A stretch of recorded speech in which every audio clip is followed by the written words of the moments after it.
Hamish Hooper, the media crew member aboard the Camper, the Team New Zealand boat. Hamish, how you doing, bro? I'm doing well. Yeah, good. Obviously, you have a lot of work cut out for you, but you seem to have a good attitude. You don't seem stressed out like some of the other guys.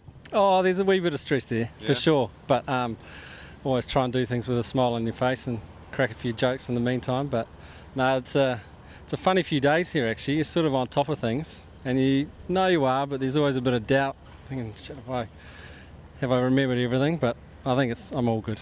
You got checklists for that, and probably guys looking over your shoulder too. Oh, one or two probably, without me knowing. Yeah. So you know, I think the reason I really wanted to grab you and talk to you is you seem to get something that I and a lot of our readers, and I think the general public really wants, and we don't see all that often, which is to capture just how much humor there is in this whole endeavor. Is that just part of, you know, I know you're a filmmaker, but is that just part of your natural attitude, or are you working at this a little bit? No, I think I generally, you know, try and make light of anything I do, you know, try and have a good time. There's no point not. And actually these guys, you know, they are very, very serious sailors, but they're actually extremely funny guys as well. And we have a lot of laughs on the boat, and I guess that just naturally comes through.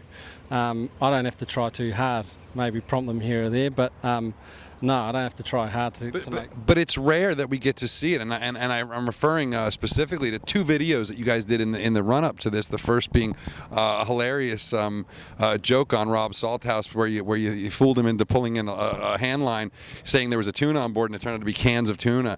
Another being a rugby practice, basically, you know, trying to help the All Blacks. It was really funny stuff. Do you have like a bit of a can of tricks to try and engineer some of those pranks down the road? No, well, I guess, you know, the tuna one I can't really take a whole lot of credit for.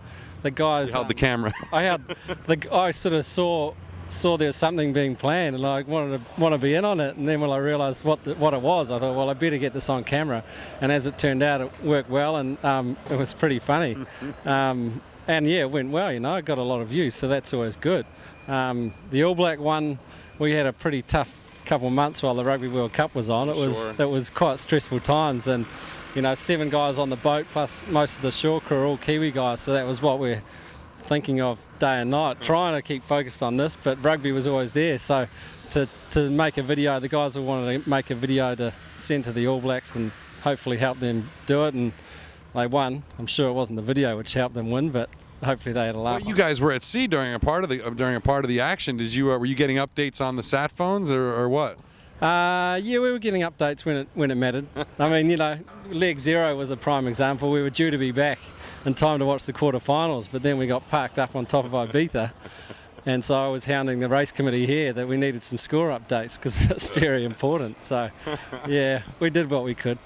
Lay something out for me. You know, you don't have much of a racing background at all, do you? No, not at all. Oh, boy. My first race was the Auckland to Fiji race this year on CAMPER. So what was your impression? I mean, what was your first impression of when things started to get a little nuts? Well, I guess the first impression was, shit, what am I doing, you know? And that goes through my head all the time. But then you sort of forget about the tough times, remember the good times. But yeah, I guess the incentive for me in all this was a bit of adventure. It's, in a way, it's my video production background. It's sort of what I've been doing, but it's at an extreme end of it. So it's potentially a once in a lifetimer. Yeah. Never know though. This thing has a way of sucking people in. Like the people in this race at every level, from management down to the newest guy, you know, they seem to never get away from it. No, I've noticed that, and I'm wary of it too. You see the same guys, they're doing it over and over, and when you're out there in heinous weather, you think, what is wrong with these guys? Why do they keep coming back? There's obviously something I haven't got just yet. Maybe I will. Hopefully I will. I reckon you will. I mean, Hamish, what's as a guy who hasn't done a lot of this, what's the thing that keeps you up at night that maybe makes you wake up in the sweats? I don't know. It's a good question. I think just as I say, you sort of remember the good things and forget the bad, but then in the back of your mind you know there's bad and you know it's real hard. And so that's always in the back of your mind, I guess, that, you know, you go through real deep downs, but then you go through such high highs. So I guess in the back of your mind, it's whether you're prepared for those lows as best you can be. Who's the funniest guy on board? There's a few. Tony Ray's got to be up there. All the under 30s are sort of clowns. They're pretty easy to get to do funny things. Now, and that brings up my final question. I asked Amory and Nick this, and I've asked Rick Deppie this, and you know, the question is how willing are these guys to let you paint them in ways that are real, dramatic, maybe really emotional, really funny. How willing are they? How much do they clam up around you? And how hard is your job going to be of showing who they really are? I think generally I'm pretty lucky. The guys know what I'm there for and are willing to open up.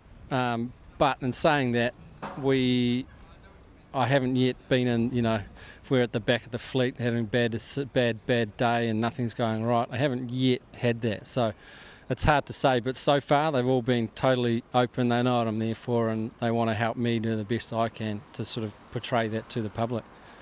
How do you feel about being on the other side of the camera? Yeah, a bit uncomfortable. Not used to it.